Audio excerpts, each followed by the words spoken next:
Hi kids. In today's session you are going to learn about precipitation. Precipitation it refers to all forms of water that fall from clouds and reaches the earth's surface. For the occurrence of precipitation, cloud droplets or ice crystals must grow heavy enough to fall through the air. Forms of precipitation. The forms of precipitation in a region depends on the kind of weather or the climate of the region.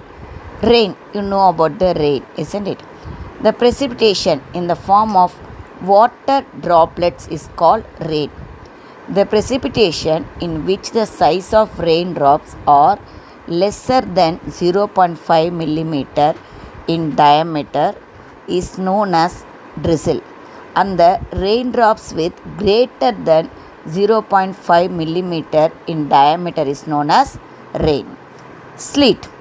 The precipitation which takes place in the form of mixture of water droplets and tiny particles of ice is known as sleet.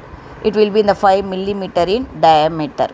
Okay, sometimes raindrops fall through a layer of air below 0 degree Celsius, the freezing point of water. Freezing rain. The raindrops freeze when they touch a cold surface. This is called freezing rain. Hail. The precipitation which consists of round pellets of ice which are larger than 5 millimeter in diameter is called hail or hailstones.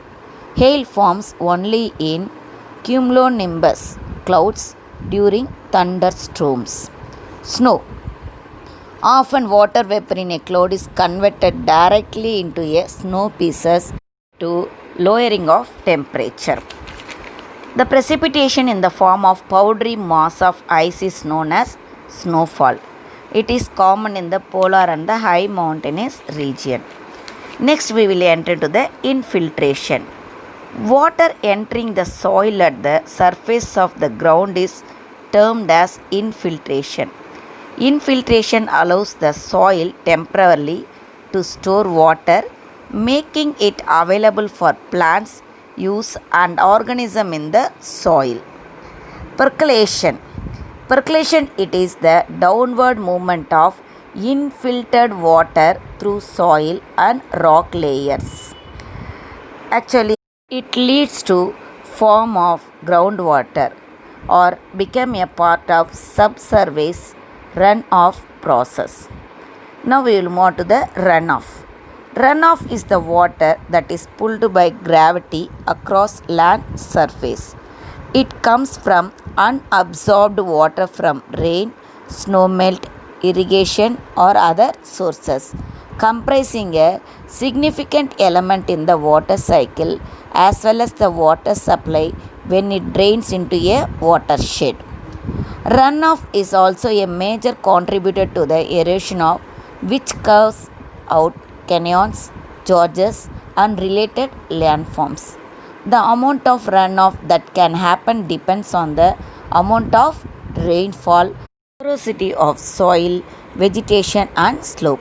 Types of runoff we will move. Okay, surface runoff. It is the portion of rainfall which enters the stream immediately after the rainfall. It occurs when the rainfall is longer, heavier and exceeds the rate of infiltration. The overland flow joins the streams, channels or oceans. It is termed as surface runoff or surface flow. Subsurface runoff. The water has entered the subsoil and moves laterally without joining the water table to the streams, rivers or oceans is known as subsurface runoff. Base flow.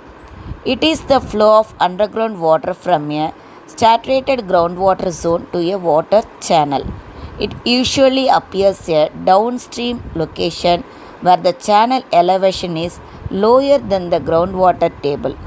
Groundwater provides the stream flow during the periods of small or no precipitation. Units of the measurement pertaining to hydrology. Evaporation or interception. It will be mentioned as inches or centimeter.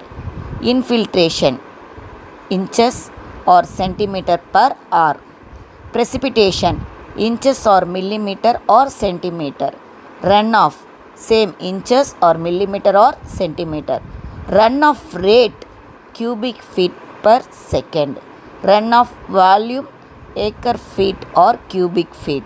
Storage, same, cubic feet or acre feet. Thank you, children.